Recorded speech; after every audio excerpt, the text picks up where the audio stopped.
Atong sayro ng dugang pa mga balita sa Mindanao. Makauban nato si Cyril Chavez live sa Cagayan de Oro City. Cyril. Salamat, Sara. Operation Baklas Tarpaulin.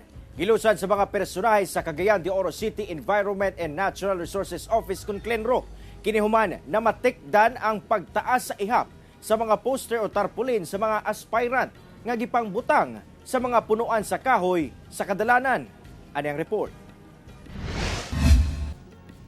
Usa-usa nga gipang tanggal sa mga personahe sa City Environment and Natural Resources Office kung Clenro sa Cagayan de Oro City LGU ang mga poster og tarpaulin nga gipang butang sa mga punuan sa kahoy sa syudad. Unang girombo sa Clenro ang Masterstones Avenue sa uptown area sa syudad.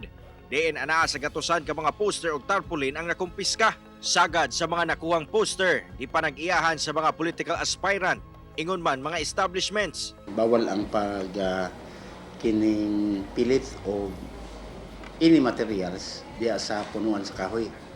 Nga muna nga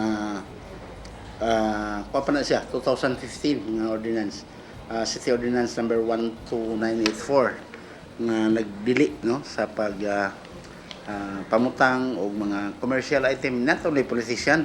Matod sa Clenro nga ang offline Baklas Tarpaulin pinasikan sa ordinansa sa syudad nga gaprotekta sa kinaiyahan. Ang kahoy manggod kung imo siyang pasipada man na kay imo nang lansangan.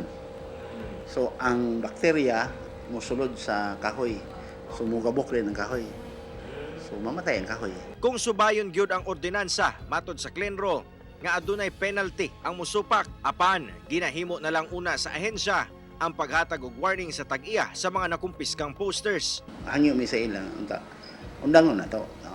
Di na kay gusto ta mahimong city officials, gusto ta mahimong congressman, gusto ta mahimong senador, tapos kita mo una-una nga violate sa mga balaod.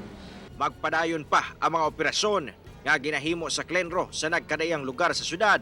Labi pa nga lauman pa nila nga mas daghan pang poster o tarpaulin ang mabutang sa mga kahoy. Labi na karong nagkaduol na ang campaign period sa 2025 midterm elections. Kauban si Jaybert Pairat, Cyril Chavez.